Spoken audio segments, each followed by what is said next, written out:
en la ley. Entonces, en principio sí quisiéramos hacer propuestas muy concretas de reformas a la ley. También estamos conscientes de que en este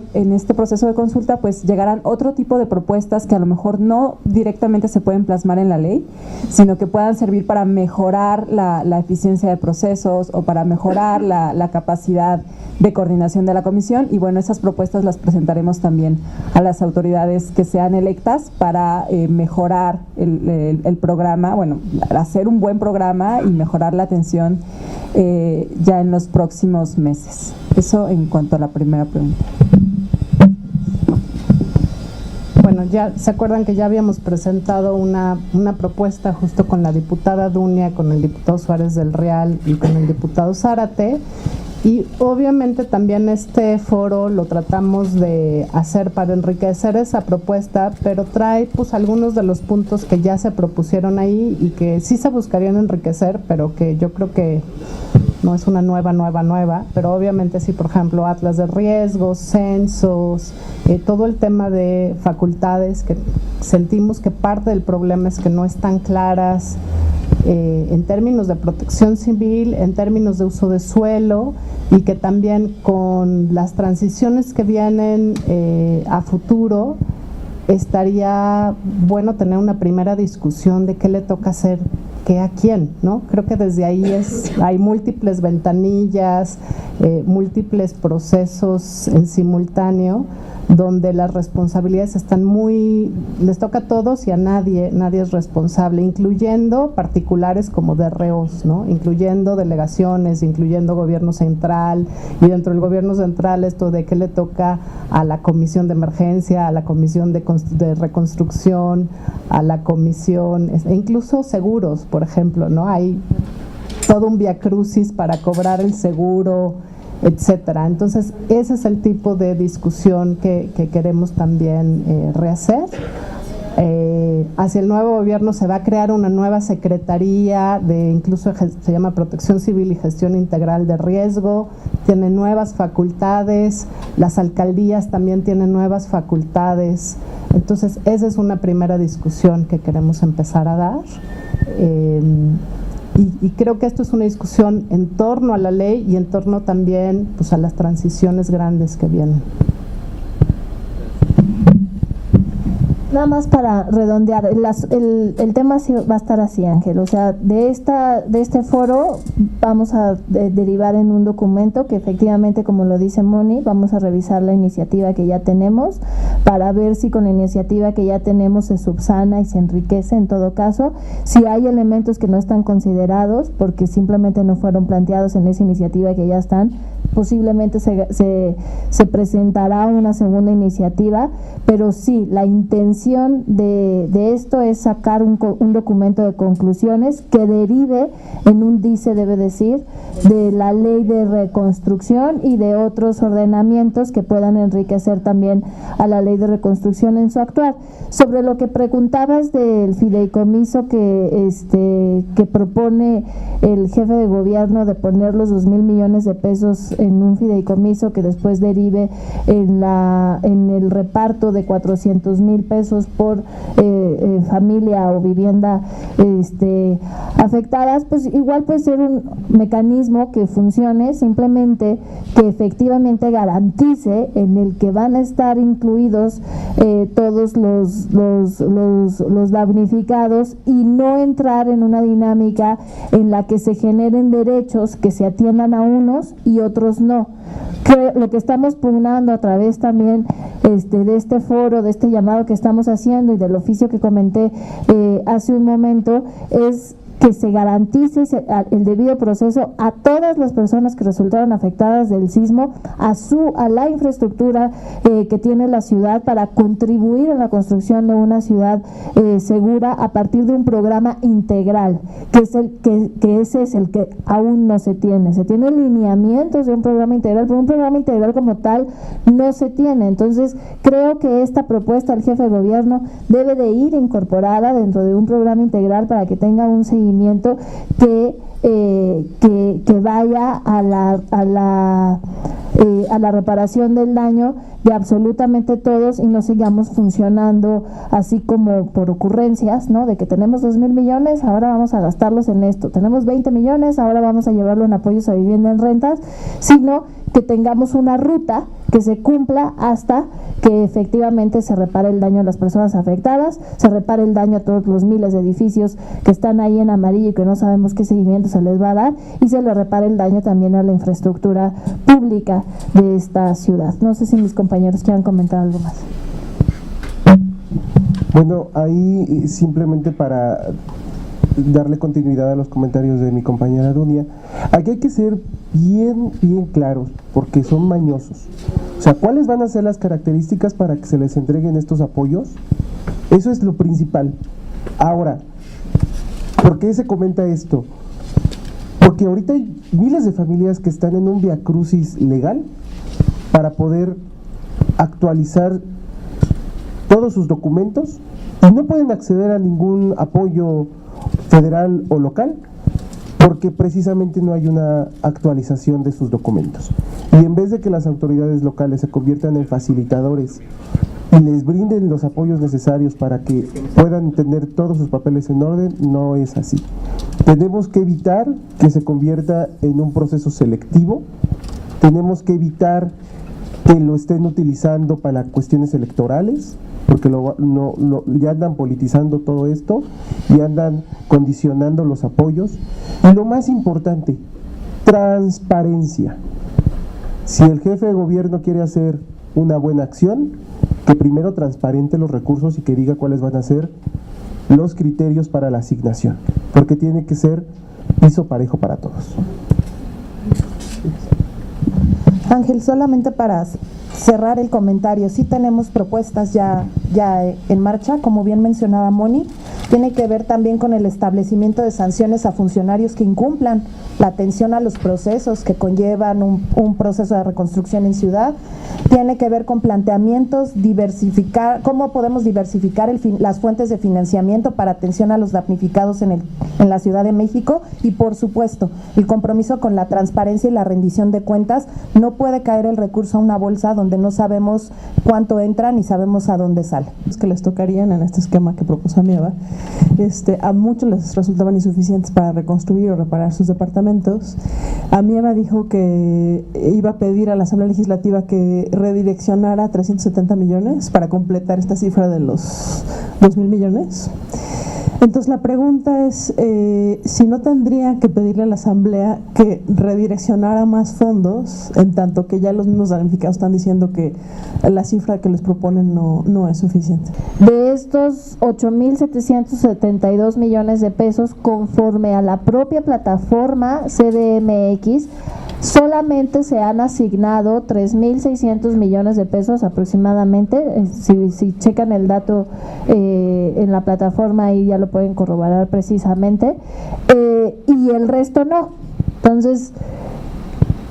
pues no sé por qué les faltan 700, si hay 5,000 millones de pesos ahí solamente de ese fondo, ¿no? Creo que también vale la pena recordar que tenemos 25 millones de pesos de donaciones, tenemos 4,820 millones de pesos del restante del saldo del Fonaden, tenemos también 3,239 millones del Fonden, que ya está especificado cómo se tiene que asignar a cultura, a deporte y al tema educativo, es decir, para que de estos 8,000 millones de pesos pues no se vayan a ir a estos rubros, porque ya está asignado del Fonden para ellos, y los 669 millones de pesos también de apoyos parciales inmediatos asignados a cuestiones específicas como cultura, deporte, educación, reforzamiento de la infraestructura hidráulica, reparación de monumentos arqueológicos y demás. Entonces creo que sí es muy importante que se transparenten en primer lugar todos los recursos que tenemos disponibles y todos los ingresos que se tienen disponibles conforme a partidas, que tengamos ya ese censo, ¿no? cuánto se necesita para reparación de nuestros monumentos, de nuestras iglesias, de nuestros museos, etcétera, para que entonces sepamos, pues para la cultura necesitamos, no sé, 150 millones de pesos. ¿Y cuánto tenemos? Pues tenemos 150 millones de pesos. Ok, de ahí nos sacamos del fondo. Y así sucesivamente, ¿sabes? O sea, creo que si seguimos avanzando tenemos 2,000 millones, pero necesitamos 350 millones más y generar esta percepción de que no hay dinero en la ciudad, pues entonces no vamos a avanzar. Me parece que tenemos recursos suficientes para empezar a subsanar un procedimiento adecuado que no se ha venido realizando justo por la falta de un procedimiento adecuado que te lleve al uso eficiente de los recursos. Pues lanzando cifras al aire y haciendo promesas sin los estudios y los diagnósticos necesarios, no va a haber dinero que alcance.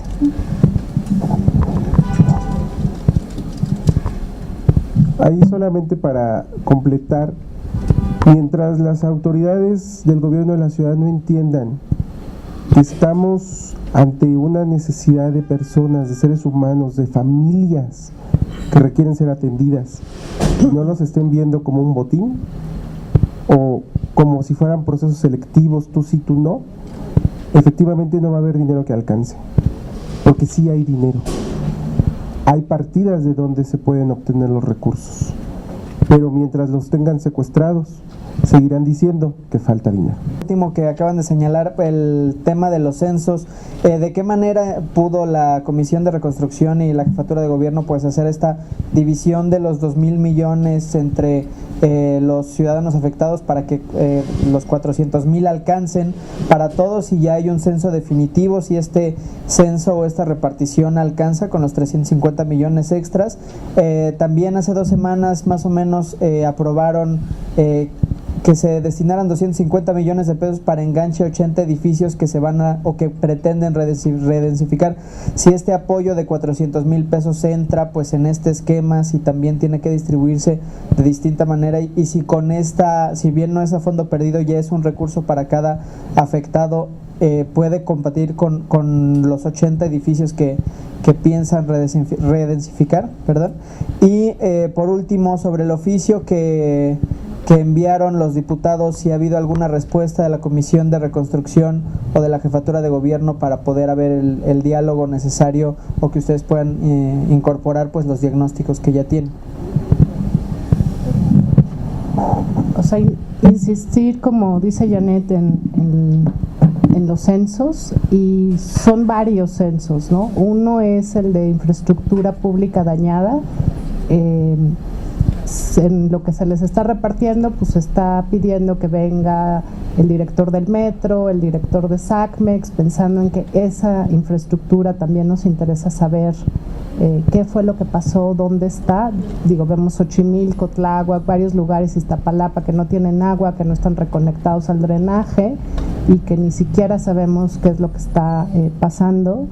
Sabemos que hay un estudio que ustedes han reportado de Bain, que no ha sido público la versión completa, hay una versión ejecutiva, pero no la versión completa, justamente con el tema de tener todo ese censo listo. Y también los censos de personas y pues muchas personas habrán sido inquilinos que se mudaron, a dónde se mudaron, otros están con familiares, otros obviamente también están acampando en las calles y que somos muy conscientes de que esas son también prioridades urgentes, pero el tener diagnósticos completos también nos ayuda, como dice Janet, a saber cuánto dinero se requiere y después poder asignar pues más a donde más se necesita, obviamente, y menos donde, y que entonces en lugar de que el criterio sea político o sea a unos sí, a otros no, o electoral, pues sí sea con base en necesidades y diagnósticos claros. También creo que el tema de los censos tiene que ver con futuros atlas de riesgo. Creemos, por ejemplo, que todos estas 400 casas que están sobre la grieta de Tláhuac y en la medida que el censo nos lo diga así, pues no tiene, o sea, ahí hay que hablar no de una reconstrucción ni de un reforzamiento, sino de una reubicación, y la Constitución viene muy claramente planteada cómo debe de ser esa reubicación, con principios de reparación, de mantener las redes sociales, participativa, con dignidad. Entonces, si empezamos a tener eso claro, empezaremos a hablar de cómo debe de ser esa reubicación. Pero si no, pues con base en protestas y periodicazos no nos parece la mejor forma de hacerlo, ¿no? Jamás nos íbamos a imaginar que 9 meses después tampoco lo íbamos a tener, pero en el 25 de noviembre no lo teníamos. Entonces no sabíamos el monto de cuánto nos va a costar la reconstrucción de nuestra ciudad, ¿no? Y al no saberlo y tampoco generar problemas de finanzas para poder atender el resto de servicios y de programas y demás que tiene comprometidos la propia Ciudad de México, y no generar un problema financiero, dejamos dentro de la ley la posibilidad de reparar el daño a través de este tema de 35% y de transferencia de potencialidad, con 2 candados previos que tampoco se han mencionado y que tampoco nadie ha dicho, y que en todo caso sí es algo que debería de exigírsele al gobierno de la Ciudad de México para que pudieran entrar estos 80 edificios que tú estás comentando. El primero de ellos es que la Comisión de Reconstrucción tenía que justificar por qué esos 80 edificios iban a entrar en este tema del 35% y por qué no alcanzaron de los recursos públicos para repararse el daño. Ese es el primer punto. Ese tema no lo tenemos, o sea, no nos han explicado por qué se tiene que acceder al tema del 35% si entendemos que todavía hay recursos disponibles para que se le repare el daño a partir de estos recursos que tenemos. Posiblemente no alcance, posiblemente sí, no lo sabemos, porque como ya dijo Janet, ya dijo Mónica, ya dijo Dolores, Fernando y tu servidora, pues es día que no tenemos eso. El segundo punto es que teníamos que también contar con la mecánica del suelo y de las estructuras, porque tampoco se trata de estar dando más densidad y más niveles ahí en donde no se puede, porque al final hay suelos que quedan tocados. Eso tampoco se ha hecho público, y tampoco sabemos si efectivamente en esos 80 predios que piensan dar un 35% adicional es factible para dar certeza a las personas que viven ahí, a las personas que van a vivir ahí, y sobre todo a los vecinos de las colindantes, que creo que todos, sobre todo aquellos que soñamos con una ciudad central compacta, con movilidad dinámica y demás, pues no se vean afectados por el miedo de vivir en Ciudad Central, producto de un mal actuar por parte de la autoridad correspondiente, en este caso la Secretaría de Desarrollo Urbano y Vivienda. A ver, con respecto a que si se publica la información, pues claro, viene, de hecho es uno de los mandatos de la propia ley de reconstrucción, que toda la información de cómo se destinan los recursos y también derivado de cómo se destinan los recursos, entre ellas las auditorías y demás que se hagan, pues tienen que estar concentradas en la plataforma. Si ustedes se meten en la plataforma de los recursos del 2017, solamente vienen, y de hecho hasta vienen mal, porque se dio el mismo criterio del 2017 con el 2018, entonces en el 2017 pues no había un artículo 14, y ahí en donde viene, en la pestañita del artículo 14 viene la transparencia, o sea, bueno, la manera en la que se asignaron y se ejercieron a través de todas sus cédulas todos los recursos del 2017, pero no viene todo lo demás, ¿no? Entonces, en primer lugar, ahí hacer un llamado para que se publique toda la información de todos los recursos, y en segundo lugar, pues que se complemente a partir de toda esta desconfianza e incertidumbre que se ha dado por parte del manejo de los recursos y todos los oficios que han salido y los programas sociales que vemos a la vista de todos,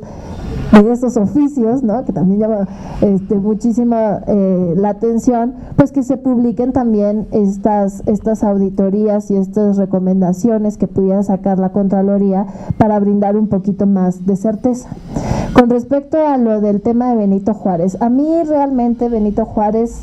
es ahí en donde se está utilizando este tema del 35%, pero recordemos que es ahí en donde se colapsó el edificio que llevaba apenas 4 meses de hacerse debido a un proceso de corrupción entre la autoridad delegacional, el director responsable de obra y el dueño de una constructora, que no han esclarecido todo este proceso de corrupción que se hizo con un edificio que llevaba apenas 6 meses de haberse entregado a los dueños, y 6 meses después, en el primer terremoto, se cayó, poniendo también en la evidencia de todos que fue por problemas de construcción del propio edificio. Ahí en esa delegación, en donde sabemos los malos procedimientos, es en donde justo se está aplicando este 35% sin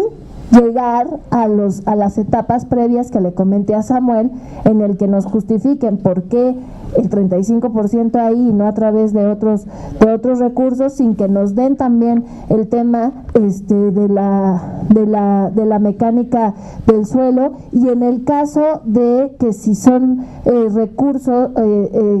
que si los recursos que se utilicen como enganche para llegar a este 35%, me parece que en ese sentido sí tienen que ser públicos, y también tiene que ser públicos porque es un tema de normativa que se le está dando a partir de la riqueza de la ciudad que tiene, que es justamente su aire y su densidad, el monto en el que se van a dar, el precio comercial en el que se van a dar esos departamentos adicionales, pues para que haya más certeza. Simplemente, o sea, no solamente es para dar garantías de cómo se están haciendo los recursos y cómo se está utilizando la normativa, sino pensemos que igual más edificios se pueden reparar de esa forma. Bueno, pues que se pongan a disposición los proyectos por si algún colectivo o algún edificio quiere acceder con una constructora que hizo un buen proyecto, y que ahí está a la vista cómo se socializó y demás. Creo que también el gobierno de la ciudad tiene que propiciar buenas prácticas para que los afectados del sismo en sí tengan capacidad de tomar mejores decisiones, pero creo que también Dolores puede ayudarme mucho con este tema. Apoyar que la decisión que están tomando es informada, es pertinente y que de alguna manera les va a resolver en el largo plazo la problemática que ahorita están enfrentando. Yo haría un llamado a que se acerquen a los colegios de profesionales, porque estamos ahí manifestando apoyo para que tomen esas decisiones de manera informada. Pues muchas gracias. Gracias a ustedes, gracias a Dolores, gracias a Fernando, gracias a Janet y a Mónica. Recuerden, nos vemos el 15 de junio.